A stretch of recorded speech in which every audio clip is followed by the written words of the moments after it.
त्या ताटात जे आरक्षण आहे ते आम्हाला मिळालं. त्याला त्यांना सांगायचं आहे 344 नुसार त्यांना मला सांगायचं आहे आरक्षणाचं वर्गीकरण हे होत नाही. एखादा समाज त्याच्यामध्ये घालता किंवा एखादा समाज त्याच्यामधून काढून टाकण्यासाठी ते कलम आहे. पण आहे याच आरक्षणाचं मूळ वर्गीकरण चालू आहे. त्याच्यामुळं लोकांची दिशाभूल करण्याचं कार्य हे करतायत, पिचाळले. कारण त्यांना माहित आहे आजपर्यंत एससी मधील इतर जातींचं आरक्षण आपण खाल्लंय, इथून पुढं हे आपल्याला खाता येणार म्हणून पिचळलेत.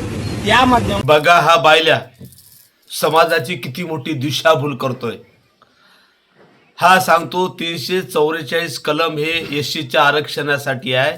या बायल्याला मला सांगायचं कलम 344 आणि एससी आरक्षणाचा अर्थार्थी काही संबंध नाही.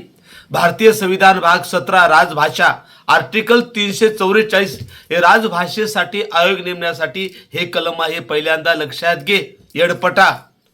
आणि 341 जे कलम आहे ते एससी आरक्षणासाठी आहेत. त्यात राज्य शासनाला ढवळाढवळ करता येत नाही.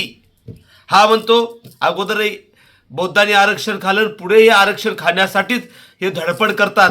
त्या बायल्याला मला सांगायचं आरक्षण खाता येत नाही, त्यासाठी स्पर्धा करावं लागतं, हाडाचं पीठ करावं लागतं, रक्ताचं पाणी करावं लागतं, 18 घंटे अभ्यास करावा लागतात, स्पर्धेमध्ये टिकावं लागतं, तेव्हा कुठं आरक्षण मिळतात. आणि ते करण्यासाठी मर्दपणा लागतो.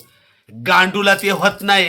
गांडू फक्त रडगाणे करत असतात आणि तू हे रडगाणं गातोस म्हणजे तू सुद्धा गांडू आहेस हे लक्षात घे. मर्द असेल तर फाईटला तयार राह, स्पर्धा करायला तयार राह. कारण आरक्षण कुणी एका जातीसाठी नाही, सगळ्या 59 जातीसाठी आहे. फक्त मर्दासाठी लढण्यासाठी तयार असलं पाहिजे.